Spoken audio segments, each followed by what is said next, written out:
Hello dear friends, तो मैं हूं आरती। संस्कृति आईएएस के यूट्यूब चैनल पे आप सभी का स्वागत है। मैं हाजिर हूं एक नए विषय को लेकर के। आज का हमारा टॉपिक है सरीन गैस के बारे में।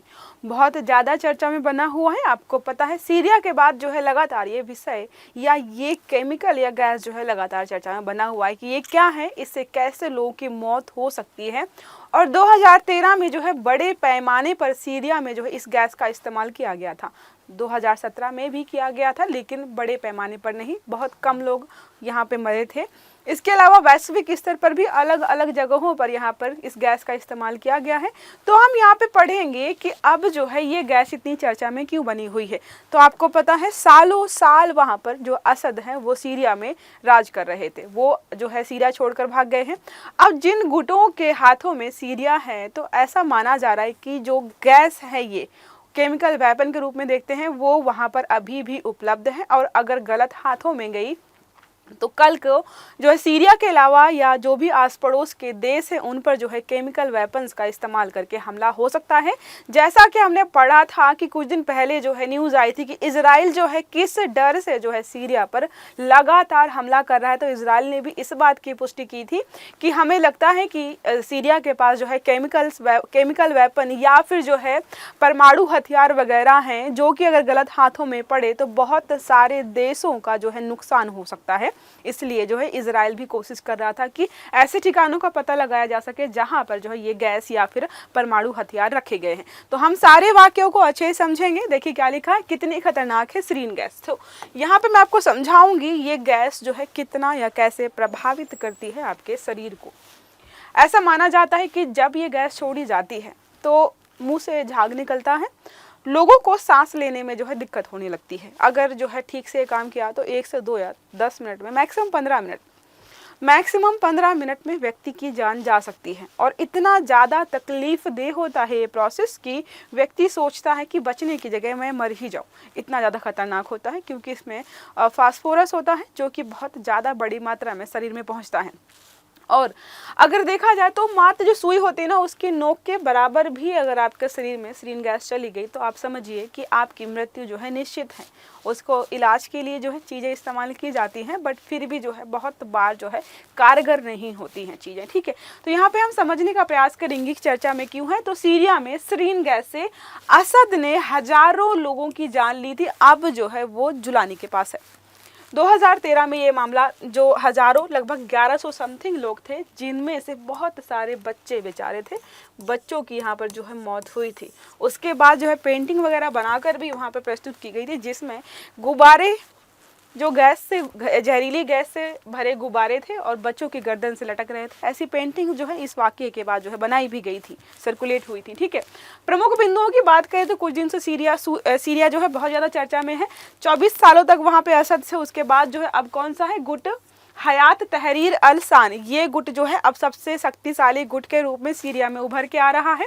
गुट की ओर से एक बयान यहाँ पर आया है कि अगर यहाँ पर कोई भी केमिकल वेपन्स वगैरह हैं तो उनका इस्तेमाल जो है हम नहीं करेंगे किसी भी हाल में।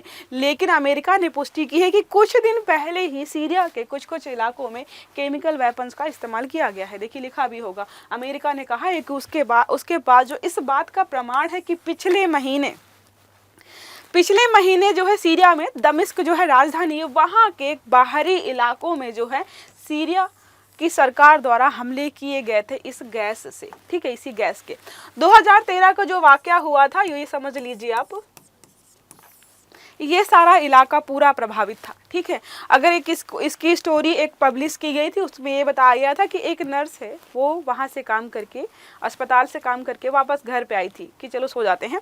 रात का 1 बजा होगा, लोगों ने जो उसके घर पे नॉक करना शुरू किया, दस्तक देना शुरू किया कि जो है बहुत सारे लोग बीमार हो रहे हैं, लोगों को सांस लेने में समस्या हो रही। जब वो अस्पताल पहुंची तो देखा कि सैकड़ों लोग, उसमें बच्चे बूढ़े सब जो है ज़मीन पे पड़े हुए हैं, सबके मुंह से झाग आ रहा है, सांस लेने में प्रॉब्लम हो रही है और लोगों को समझ में नहीं आ रहा था कि क्या हुआ। उसने ये भी बताया कि अगर बम फटते, गोलियों की आवाज़ें आती तो उसके लिए हम हैबिचुअल हो गए हैं, क्योंकि ऐसी घटनाएं जो है लगातार होती रहती हैं। लेकिन केमिकल वेपन्स का क्या है, ना कोई आवाज़ होती है, ना कोई गोलियां चलती हैं, ना बम फटते हैं, नॉर्मल जो है लीक कर देते हैं, वो पूरे एरिया में फैल करके लोगों को प्रभावित करती है।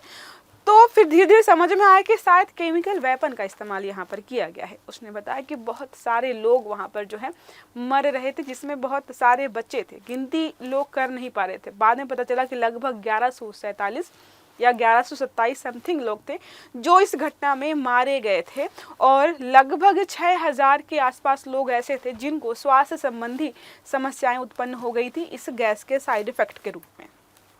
ये सारा कब का वाकया है? ये वाकया है 2013 का। बहुत सारी जगहों पर फैला था।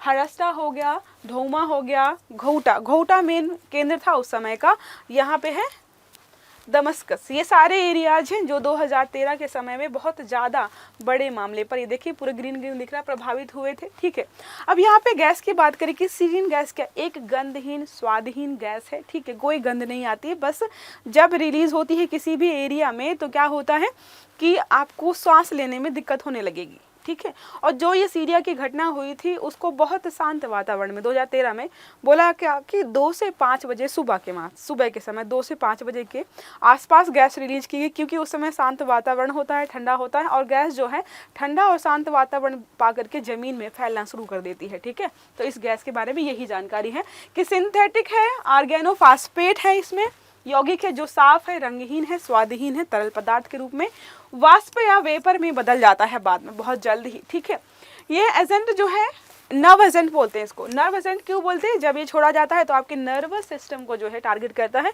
और वहीं से चीज़ें जो है खराब होती हैं। साइनाइड से भी अधिक खतरनाक है, जो साइनाइड लोग लेकर मर जाते हैं ना, उससे भी ज़्यादा खतरनाक है। सुई की नोक के बराबर भी अगर आपके शरीर में पहुंचता है तो आपकी जान यहाँ पर मात्र 15 मिनट में जा सकती है, इतना खतरनाक है। त्वचा के संपर्क में आने पर भी ये घातक हो जाता है। ठीक है, अगर आपकी स्किन पे भी कहीं भी टच हो गया, मान लीजिए मास्क पहन रखा, कोई भाग खुला रह गया, तो भी खतरनाक हो सकता है। शरीर में मरोड़ ऐठन श्वसन तंत्र के काम करना बंद कर देते हैं। मैंने आपको बताया कि जो नर्स वहाँ पे देख रही थी बोल रही थी कि ऐसा लग रहा था कि लोग तड़प रहे हैं, बस सांस नहीं ले पा रहे, क्योंकि बस इसमें होता है कि लोग जो भी प्रभावित होते हैं झटपटाते हैं, सांस नहीं ले पाते हैं, 15 मिनट के अंदर जो है उनकी मौत हो जाती है। ये ऐसे रसायन हैं जिनका इस्तेमाल आमतौर पर कीटनाशकों के लिए फास्फोरिक एसिड जो है इसमें बहुत बड़ी मात्रा में होता है। देखो इसका जो निर्माण है ना, 1938 में जो है जर्मनी के एक फार्मा जो कंपनी थी IG फॉर्बेन, तो 1938 में जर्मनी की कंपनी ने बनाया था इसको कीटनाशक के रूप में, कि जो फसलें वगैरह खराब होती हैं उसके लिए इसका इस्तेमाल करेंगे। लेकिन नाजी, अपने आप में नाजियों को आप जानते हो, बहुत ज़्यादा क्रूर और बहुत ज़्यादा खतरनाक, तो उन्होंने क्या किया, इसका स्टोरेज करना शुरू किया, और जो विश्व युद्ध फर्स्ट एंड सेकंड हुआ उसमें बहुत बड़ी मात्रा में जो है केमिकल वेपन का इस्तेमाल किया गया। 1993 में जो है जो खतरे दिखाई दिए कि केमिकल वेपन से क्या क्या खतरे हो सकते हैं, तो सम्मेलन किया गया और पूरी दुनिया में प्रतिबंधित कर दिया गया किनको, केमिकल वेपन्स को। भारत भी इस जो है सम्मेलन का या फिर संस्थान का हिस्सा है। हम आगे पढ़ेंगे कि ये जो पूरा कन्वेंशन है इसमें कौन कौन से देश शामिल हैं और कौन कौन से देश शामिल नहीं है। एज यूजुअल आप गैस कर सकते हो कि उत्तर कोरिया शामिल होगा कि नहीं होगा, इसमें नहीं है शामिल। ठीक है, सीरिया में युद्ध में सरीन गैस का इस्तेमाल 2013 में भी किया गया था, 2017 में भी किया गया था। 1995 में जापान के एक धार्मिक जो है कट्टरपंथी संगठन ने भी वहां पर इस्तेमाल किया था, जिसमें 13 लोग मारे गए थे और 5000। देखो होता है कि कई बार जान कम लोगों की जाती है लेकिन प्रभावित बहुत सारे लोग हो जाते हैं, जिससे उनको जो है स्वास्थ्य संबंधित या स्वास्थ्य से संबंधित स्वास्थ्य समस्याएं हो जाती हैं। ठीक है, इन सब बातों को ध्यान में रखते हुए हथियारों पर, केमिकल वेपन्स पर जो है तरीके से प्रतिबंध लगा दिया गया। तो यहाँ पर अगर हम बात करें कि रासायनिक हथियारों पर प्रतिबंध के जो अंतरराष्ट्रीय नियम कानून है वो क्या है, तो आपको मैंने बताया कि प्रथम विश्व युद्ध के समय जो है बहुत ज़्यादा इस्तेमाल किया गया, बहुत सारे लोगों की यहाँ पर जान गई। सबसे पहले 1925 में प्रतिबंध लगाया गया, फिर 1973 और 1993 तक आते आते इन नियमों को बहुत ज़्यादा सख्ती से लागू किया गया। आप सोचो अगर कभी भारत में या किसी भी जो भी हस्ताक्षर करता देश है, अगर कहीं पर भी ये केमिकल वगैरह या वेपन्स मिल जाते हैं तो उनके ऊपर बहुत कड़ी कार्यवाही होगी। ठीक है, ये सारे नियम हमारे यहाँ पर बनाए गए हैं और बोला गया है कि ना ही आप उत्पादन कर सकते हो इसका, ना ही विकास मतलब डेवलपमेंट बना सकते हो। कैसे केमिकल वेपन बनाए नया, ये विकास हो गया और विकास कर लिया कि हाँ जो है फिलहाल जो है हमने केमिकल वेपन बनाए हैं उसका उत्पादन भी नहीं करना है, स्टॉक मतलब संग्रहित नहीं करना, जैसे कि सीरिया ने कर रखा है। इतना ज़्यादा यह बैन होने के बावजूद भी सीरिया में जो है अभी हैं। अब समझो कि किसी गलत हाथों में पड़ जाता है तो सीरिया के लिए तो खतरा है ही।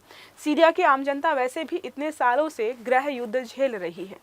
वहाँ के तो लोग अपने आप को आज़ाद समझ रहे हैं। असद वहाँ से गया क्योंकि असद की वजह से ही बहुत बार जो है वहाँ के लोगों की जान गई हुई है। लेकिन अगर उसके आस पड़ोस के जो देश हैं वहाँ पर किसी भी संगठन ने हमला कर दिया इन वेपन्स के माध्यम से तो कितने सारे बेगुनाह लोगों की जान जाएगी। और ऐसे जब इस्तेमाल होता है चीज़ों का तो बेगुनाहों की ही जान जाती है। ठीक है, अब यहाँ पे जो है बोला गया है, जो नियम कानून बनाए गए हमारे यहाँ पे बोला गया कि आप अश्रु गैस का इस्तेमाल या गोले का इस्तेमाल कर सकते हो, लेकिन उसके लिए भी बोला गया है कि लिमिटेड मात्रा में। ठीक है, जैसे हमारे यहाँ पर अभी कुछ होता है तो सरकार कौन से गोले इस्तेमाल करती है या गैस, अश्रु गैस इस्तेमाल करती है, लेकिन उसका सिर्फ इस्तेमाल जो है लॉ एंड ऑर्डर को मेनटेन करने के लिए किया जा सकता है और सरकार की जो है सरकार के द्वारा ही या कानून को बनाए रखने वाली संस्थानों के द्वारा कोई प्राइवेट पर्सन या कोई भी ऐसा व्यक्ति जो है इनका इस्तेमाल जो है नहीं कर सकता है। देखो लिखा है सिर्फ कानून लागू करने वाली संस्थाओं के द्वारा ही अश्रु गैस का इस्तेमाल किया जा सकता है। अब यहाँ पे हम पढ़ लेते हैं रासायनिक हथियार सम्मेलन के बारे में, CWC क्या है, केमिकल वेपन्स कन्वेंशन के बारे में हम यहाँ पे समझेंगे कि ये कब आया और क्यों है। तो यहाँ पे देखिए रासायनिक हथियार सम्मेलन जो है CWC एक बहुपक्षीय संधि है, मतलब बहुत सारे 193 देश इसमें शामिल हैं। ठीक है, 29 अप्रैल 1997 को जो है इसको लागू किया गया। 1993 में बड़ी मात्रा में यहाँ पर जो है प्रतिबंध लगाए गए थे केमिकल वेपन्स पर, उसके बाद जो है 1997 में इसको लागू कर दिया गया। हथियारों के डेवलपमेंट और प्रोडक्शन, स्टोरेज और ट्रांसफ़र सब पर बैन लगाया गया है यहाँ पर। ठीक है, इजराइल की बात करें तो इजराइल ने हस्ताक्षर तो कर रखे हैं, ठीक है, हस्ताक्षर किए हैं, लेकिन जो है कन्वेंशन की पुष्टि नहीं करता। उसके अलावा मिस्र, उत्तर कोरिया और दक्षिण सूडान ऐसे हैं जिन्होंने हस्ताक्षर भी नहीं किए हैं। भारत ने हस्ताक्षर कर रखे हैं और जो है इस कन्वेंशन की पुष्टि भी करता है। ठीक है, इसके अलावा अगर हम बात करें तो भारत का राष्ट्रीय प्राधिकरण जो है जिस पर सम्मेलन को लागू करने की जिम्मेदारी भी है। CWC को रासायनिक हथियारों के निषेध के लिए संगठन द्वारा कार्यान्वित किया जाता है। ओके, अगर हम बात करें यहाँ पर जो है रासायनिक हथियार निषेध संगठन जो कि CWC को सब कुछ यहाँ पर मैनेज करता, देखिए लिखा है रासायनिक हथियारों के निषेध के लिए जो संगठन यहाँ पर CWC को कार्यान्वित किया जाता है। तो ये क्या है, CWC को रासायनिक हथियारों के निषेध के द्वारा यहाँ पर कार्यान्वित किया जाता है। मुख्यालय कहाँ पर है, द हेग, नीदरलैंड में इसका मुख्यालय है। ठीक है, OPCW आप इसका नाम समझ सकते हो। यहाँ पर है राज्यों और पक्षों की घोषणाएं प्राप्त होती हैं जिसमें रासायनिक हथियारों से संबंधित गतिविधियों या सामग्रियों और प्रासंगिक औद्योगिक गतिविधियों का विवरण होता है। तो सारी जो भी राज्य वगैरह है सब यहाँ पर बताते हैं कि उनके यहाँ पर है या नहीं। जैसे सीरिया ने बोल रखा था कि भाई हमारे यहाँ पर जो है केमिकल वेपन्स वगैरह नहीं है, लेकिन अभी क्या है बात निकल के आ रही कि वहाँ पर है, जैसा कि 2013 में बहुत बड़ी मात्रा में जो है सीरिया में इस्तेमाल भी किए गए थे। OPCW 2014 में जो है हेग नगर पालिका के सहयोग से OPCW द हेग पुरस्कार की स्थापना भी की गई। और ये जो संस्थान है जो केमिकल वेपन्स को कंट्रोल करता है, शांति पुरस्कार भी यहाँ पर दिया गया है, शांति का नोबेल पुरस्कार दिया गया क्योंकि वैश्विक स्तर पर जो है शांति बनाए रखने का प्रयास करता है। कुछ देश ऐसे हैं जो नहीं समझते हैं, जो नहीं मानते हैं। यह पुरस्कार उन व्यक्तियों और संगठनों को मान्यता देता है जो रासायनिक हथियार सम्मेलन के लक्ष्यों को जो है आगे बढ़ाने में जो है महत्वपूर्ण भूमिका निभाते हैं। ठीक है, ये सारा समझ में आ गया आपको। ये सारा हमारा था केमिकल वेपन्स के बारे में और सीरियन गैस के बारे में। हमने पढ़ा कि सीरियन गैस जो है कितनी खतरनाक है और सीरिया में जो है बहुत बार इसका इस्तेमाल किया जा चुका है, जापान में भी किया गया था। तो इसके जो भी स्रोत हैं या जो भी इसके भंडार हैं अगर सीरिया में हैं और गलत हाथों में पहुँचते हैं तो कल को जो है वैश्विक अशांति यहाँ पर हमें देखने को मिलेगी, जो कि हमें ऑलरेडी देखने को मिल रही है। काफ़ी जो एरिया है वो पूरा अशांत पड़ा हुआ है। ठीक है, तो अगर क्लास समझ में आई है और अच्छी लगी है तो लाइक करिएगा, चैनल को सब्सक्राइब भी करिएगा, बेल आइकन दबा के रखिएगा ताकि जितने भी सारे अपकमिंग वीडियोस हैं वो आपको टाइम से मिलें। अच्छे से पढ़िएगा। Have a good day. Thank you.